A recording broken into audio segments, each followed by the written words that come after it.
Guedes. Eu vou agora com o Felipe Nascimento, ele que tem aí algumas informações sobre o ministro que andou falando aí sobre a Caixa Tem, que pode valer 100 bilhões de reais. É isso tudo mesmo, Felipe? Ô, Débora, o ministro fez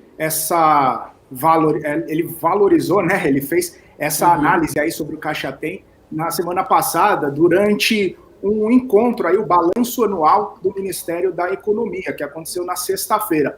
E aí ele disse o seguinte, que geralmente, né, o pessoal coloca aí que cada conta digital, se 1 milhão de contas digitais vale em torno de 10 bilhões de reais, então o Caixa Tem, como tem 100 milhões de pessoas cadastradas nesse momento, então a gente pode falar aí que tem vale 50 bilhões, vale tranquilamente até 100 bilhões de reais. Então, ele fazendo essa comparação, né, que são vários CPFs do Caixa Tem, onde o governo fez o pagamento do auxílio emergencial, onde o governo agora está estruturando para fazer outros tipos de transações financeiras, né? Praticamente esse banco digital que o governo criou aí durante a pandemia, segundo a análise do ministro, valeria cerca de 100 bilhões de reais. E é interessante que a gente começa a comparar, né, com o Nubank, que é a fintech aí, uma das mais promissoras e mais comentadas aí no mundo, valendo 10 bilhões de dólares, ou mais ou menos aí 50, 60 bilhões de reais. Então, teoricamente, o ministro Paulo Guedes diz que o Caixa Tem poderia valer aí mais do que o Nubank, inclusive, né? E aí eu queria perguntar para o Glauco e também para o Marco, né? Deixar a pergunta aí, você acha que o Brasil criou um banco digital durante a pandemia que está num valuation nessa casa, né, de 100 bilhões de reais? É uma superestimativa do ministro ou é algo, assim, real e que o governo criou mesmo um ativo dessa magnitude, Glauco? Bom, eu tenho um pouco aí, eu sou talvez um pouco crítico talvez por esses números. Acho que eu confesso que eu não sei ali os números propriamente, os últimos números, seja de clientes, né, seja de transações, talvez rentabilidade, mas comparar com players como aí Nubank, outros players privados de alta excelência, né, eu acho que é um pouco talvez um pouco fora de uma maneira geral. Tem valor, sim, de fato. Acho que essa parte ali digital da Caixa, que foi criada aí no meio da pandemia, mas talvez acho que vai ter um desconto bastante até expressivo, na minha opinião, em relação aí, talvez, aos bancos tradicionais digitais.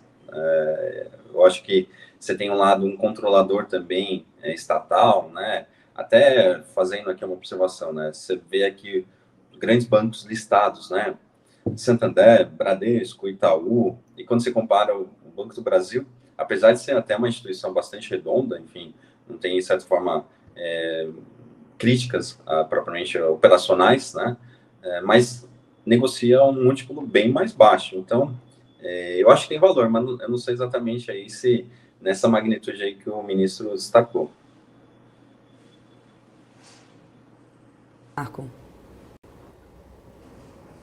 Como o Glauco falou, aí também fazendo um pouco da minha interpretação, eu acho que tem geralmente, assim, por exemplo, vamos supor que você está, acho que mais fácil de entender são ativos um pouco mais líquidos ou que fazem parte do nosso dia a dia. Por exemplo, um carro, a hora que você compra, depois de 1 ano, 2 anos, 3 anos depois você vai vender, ou, por exemplo, uma casa, né? Você tem uma leitura assim, minha casa vale, sei lá, 1 milhão de reais, né?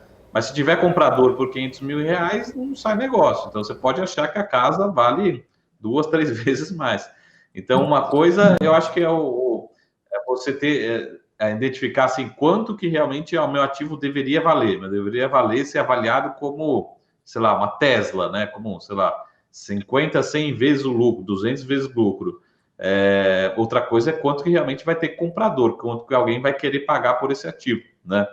Então, eu acho que ainda é cedo ainda para ter uma percepção em relação a esse ativo, mas com certeza é um ativo aí bom, né? Enfim, tem suas particularidades, mas acho que sempre em relação à discussão, em relação ao preço, né? Então, se vier com ativos com valores muito inflacionados, talvez não tenha demanda, né? Se realmente for um processo de IPO de uma oferta pública, né?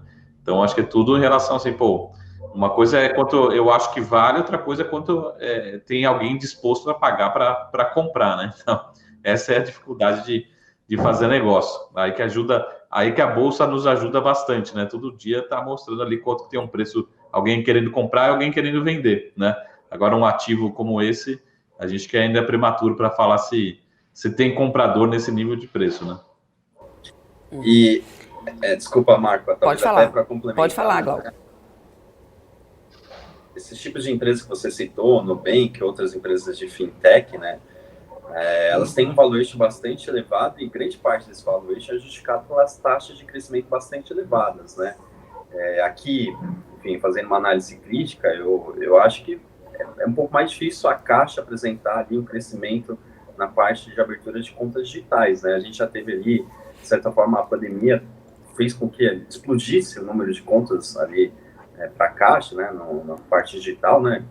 Enfim, basicamente já colocou muita gente lá, então acho que falar que vai ter crescimento talvez para a Caixa de uma maneira da mesma magnitude que os outros bancos, né, essas fintechs, eu acho um pouco difícil. Então acho que crescimento ali para você colocar um valuation quando a gente faz um DCF ali, talvez seja mais difícil para justificar para fazer esse IPO aí.